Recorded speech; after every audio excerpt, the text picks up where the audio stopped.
lots about literature, writers and Sahitya Sanskriti Samaroh.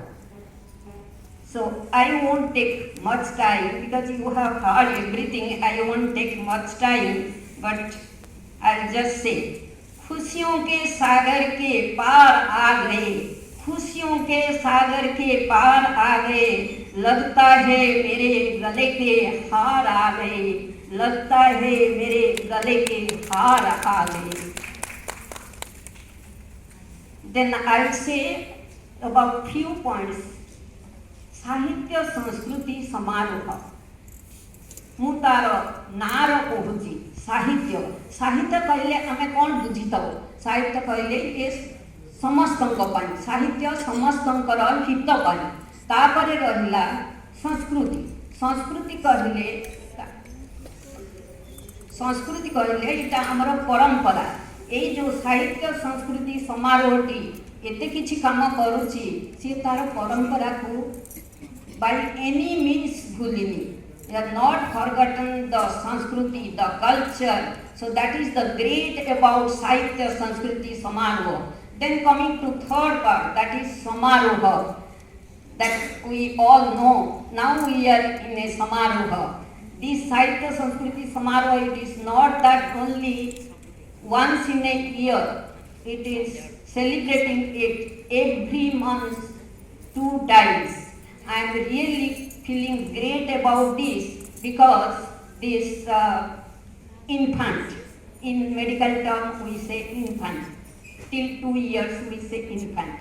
During this infancy, it has done a lot and it has come to the national level. This is because of something which I am not going to tell now, I will tell. जीवन जीवन को गोटे नौका संगरे तुलना करा जाय थाए. खाली गोटे नौका आमे जदि आनी रखिदबा अथल पानी भितर तो आमे जाई परिबानी. सेथि पई हमर दरकार गोटे सुदक्ष नाउरिया आ किछि कात. एई दुईटी नथिले नाटी जाई परिबनी. सेई सुदक्ष नाउरिया एठी मु कहबी हमर आज शुणी शीर्षक संगीत साहित्य संस्कृति समारोह. साहित्य संस्कृति समारोह प्रणव ओंकार नाद. ये प्रणव ओंकार नादटी आमर नाउरिया आउ सभ्य माने होउछंती आमर काक. तेणु कहा बिना के चली पारिबेनी. तेणु आमे होउछु गोटिए.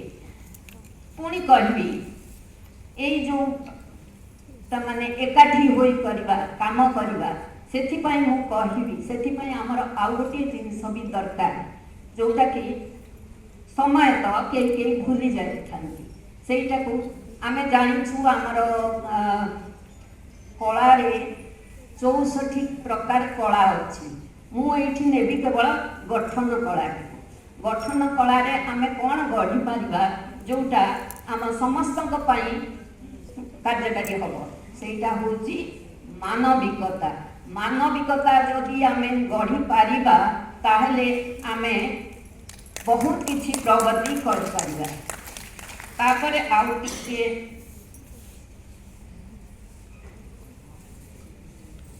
टिके कहबी बेसी कहबिनी. Are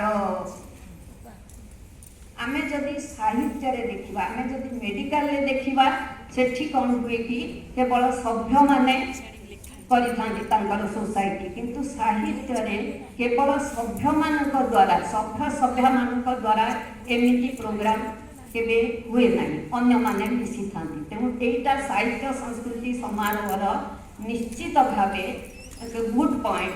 I will say it is a very good point.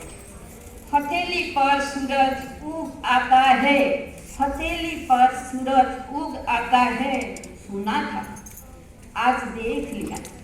हथेली पर सूरज उग आता है, सुना था आज देख लिया. देख लिया उम्मीद मिल जाए तो, देख लिया उम्मीद मिल जाए तो मन हवा में उड़ जाता है.